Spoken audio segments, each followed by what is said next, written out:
केंद्रीय भीमनगरी समारोह समिति द्वारा संविधान रचिता ज्ञान के प्रतीक बाबा साहब डॉक्टर भीमराव अंबेडकर का 67वां परिनिर्वाण दिवस बिजली घर चौराहा पार्क में मनाया गया और एक विचार गोष्ठी का आयोजन किया। पार्क में स्थापित बाबा साहब की विशाल प्रतिमा पर अंबेडकर अनुयायियों ने श्रद्धा सुमन अर्पित कर मोमबत्ती जलाकर बाबा साहब को श्रद्धांजलि दी। पूरी दुनिया के लिए नजीर बने ज्ञान के प्रतीक डॉक्टर भीमराव अंबेडकर की प्रतिमा पर माल्यार्पण करने वालों की लाइन लगी रही। बाबा साहब ने जो समाज में सम्मान के लिए जो बराबरी की अलग जगाई, आज वह मसाल के रूप में अंबेडकर पार्क में भंते के हाथों में नजर आई, मानो ज्ञान की ज्योति जल रही हो। पार्क में लग रहे बाबा साहब अमर रहे के नारों से दलितों की नगरी आगरा शहर गूंजमान हो उठा। बाबा साहब की सीख शिक्षित बनो, संगठित रहो, संघर्ष करो को अपना कर सब समाज तरक्की के रास्ते पर है। इसीलिए अंबेडकर अनुयायियों ने अपील की कि बाबा साहब के बताए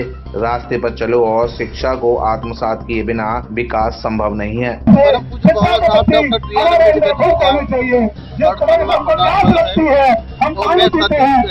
श्रद्धांजलि देने के लिए हम आए हैं, क्योंकि बाबा साहब के सपने हमारे तभी पूरे होंगे कि जब हम बच्चों को शिक्षित बनाएंगे, संगठित करेंगे और उन बच्चों को आगे अच्छे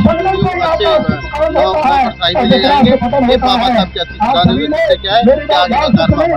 आज 6 दिसंबर को बाबा साहब का परिनिर्वाण दिवस है और यहाँ चक्की बाट पर जो कि विशाल मूर्ति है, सभी लोग उसको करने आ रहे हैं और सभी का यही कहना है कि बाबा साहब के विचार जब तक घर घर नहीं पहुँचेंगे, बाबा साहब की किताबें जब तक घर घर नहीं पहुँचेंगी, तब तक हमारा कल्याण नहीं हो सकता।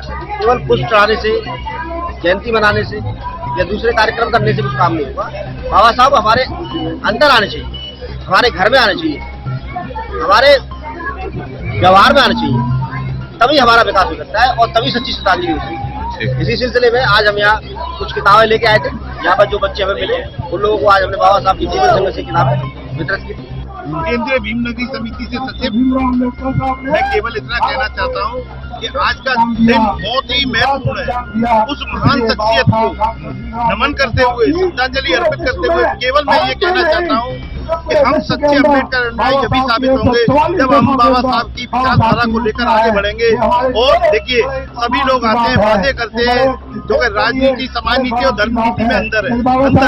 इसीलिए मैं कहता हूँ समाज नीति को चाहने वाला, करने वाला वो समाज के भले के लिए कार्य करता है, लेकिन राजनीति करने वाला व्यक्ति अपने भले के लिए कार्य करता है। धर्म नीति चलाने वाला व्यक्ति धर्म के भले के लिए कार्य करता है।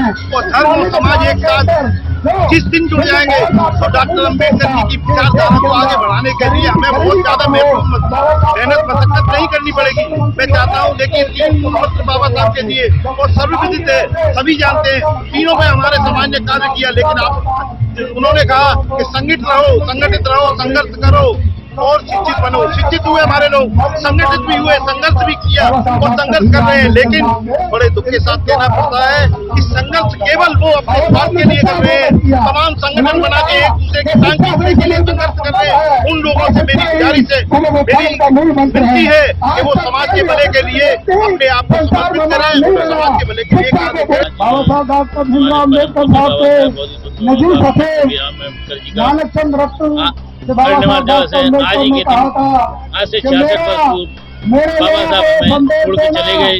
हमें नहीं, पूरे देश को छोड़ के चले गए, क्योंकि बाबा साहब किसी एक समाज के नहीं थे। अगर एक समाज के बाबा साहब होते तो उनका दर्द संविधान में जरूर झलकता है, लेकिन बाबा साहब ने अपना दर्द यहाँ नहीं झलकने दिया। आज हम शोक सभा मना रहे हैं, बाबा साहब की परिनिर्वाण दिवस मना रहे हैं। इस मौके पर मैं एक ही बात कहना चाहूंगा, जो बाबा साहब ने हमें मूल मंत्र दिए, उन्होंने बाबा साहब ने हमें जो मूल मंत्र दिए, शिक्षित बनो, संगठित करो, संघर्ष करो, सभी लोगों को यह संदेश देना चाहेंगे। आज शोक सभा के मौके पर संकल्प लेना चाहिए कि हमें हमारे बस्तियों में, हमारे आसपास जो बच्चे नहीं पढ़ पा रहे हैं, उन बच्चों की पढ़ाई पर हमें ध्यान देना चाहिए। चाहे उसके लिए हमें कुछ भी करना पड़े, हमें सबसे पहले बच्चों की पढ़ाई पर ध्यान देना है। बच्चे पढ़ेंगे तो संगठित होंगे तो अपने अधिकारों के लिए लड़ सकेंगे, वरना जैसा देश आज से 70 साल पहले था वैसे ही हो जाएगा।